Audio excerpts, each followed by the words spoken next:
एक गांव में एक ठाकुर और एक नौवा रहता था। ठाकुर की शादी उसके बचपन में ही करा दी गई थी। तो अब जब वह बड़ा होता है तो वह अपनी दुल्हन को विदा कराने उसके गांव जाता है और वह अपने साथ में नौवे को ले जाता है। नौवा बहुत ही धूर्त और चालाक था। क्योंकि सफर बहुत लंबा था तो वह अपने साथ एक घोड़े को ले जाते हैं।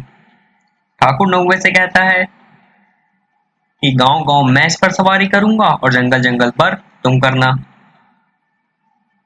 लेकिन नौवा कहता है जंगल में खतरा होता है, इसलिए आप जंगल जंगल करना और मैं गांव गांव इस घोड़े की सवारी करूंगा।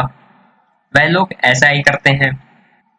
जंगल जंगल ठाकुर उस घोड़े की सवारी करता है और गांव गांव वह नौवा। और जब वह गांव पहुंचते हैं तो गांव वाले नौवे को घोड़े पर बैठा देखकर यह समझते हैं कि यही दामाद है और वे लोग उसे अपनी गोद में उठा लेते हैं और खुशी मनाने लगते हैं। नौवा इन सब का आनंद लेने लगता है और वह उन्हें कुछ नहीं कहता है। ठाकुर यह सब देखकर चकित रह जाता है, लेकिन वह कुछ नहीं कहता है। वह देखता है कि यह मेरे साथ कितना बुरा कर सकता है। फिर वे सब नौवे को घर के अंदर ले जाते हैं। उसे वे एक आलीशान कमरे में ठहराते हैं, जबकि ठाकुर को एक पुरानी सी कोठरी में ठहराते हैं। वे नौवे को खूब लजीज पकवान व खाना खिलाते हैं, जबकि ठाकुर को वे सूखी सूखी रोटी देते हैं। वह वो भी चुपचाप खा लेता है और कुछ नहीं कहता। और वहां नौवा खूब बड़ी बड़ी डींगे मारता है। वह बड़ी बड़ी डींगे मारता है। वह गांव वालों से कहता है कि उसका नौकर बिना बांधे लकड़ियों का गट्ठा अपने सर पर रखकर ला सकता है। वह ये सब मानते ही नहीं है। तो फिर वह ठाकुर को बुलाता है और उससे कहता है जा जाकर लकड़ियों का गट्ठा बिना बांधे अपने सर पर रखकर ले आ और इन सबको दिखा दे। ठाकुर फिर भी कुछ नहीं बोलता। वह चला जाता है।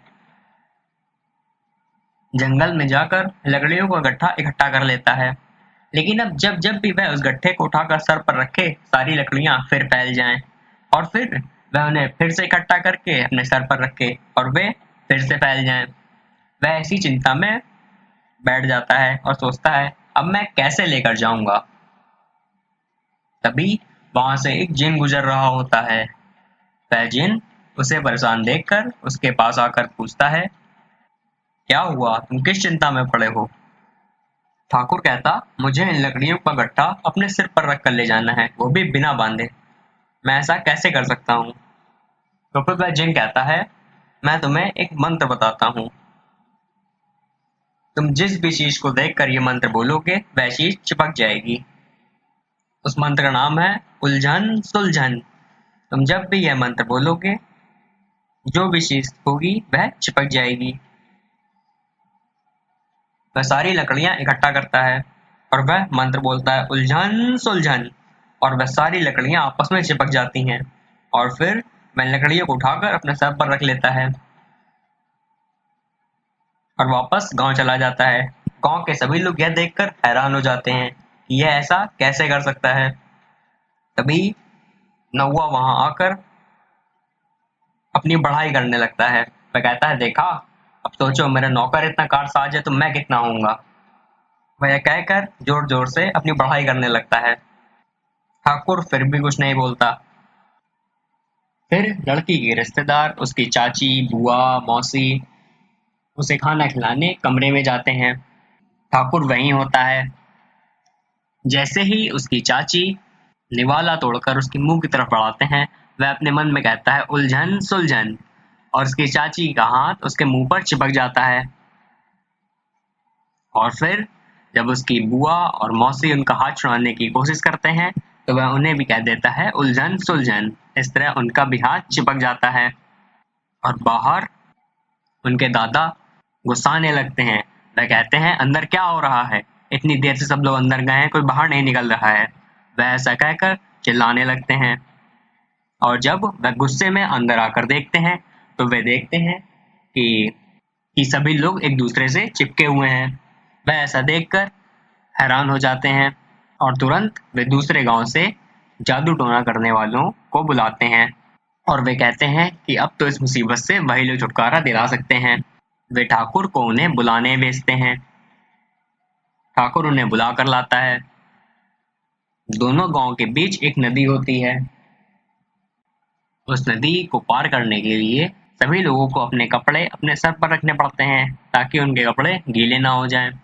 और जैसे ही वो लोग अपने कपड़े उतार कर अपने सिर पर रखते हैं, वह कहता है उलझन सुलझन, और उनके सभी कपड़े उनके सर पर चिपक जाते हैं और वो लोग शर्म के पीछे नदी से बाहर ही नहीं निकलते हैं।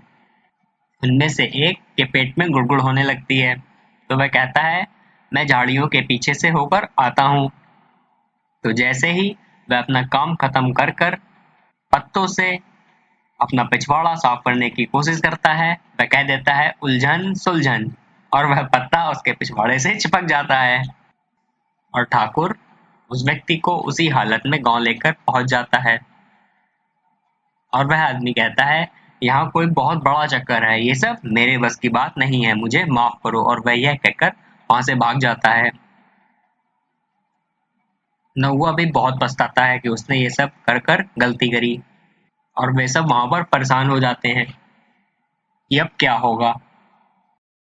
फिर ठाकुर मंत्र वापस पढ़ता है और वे सब छूट जाते हैं। और फिर वह उन्हें सब सच बताता है कि उसने ये सब किया है और क्यों किया है।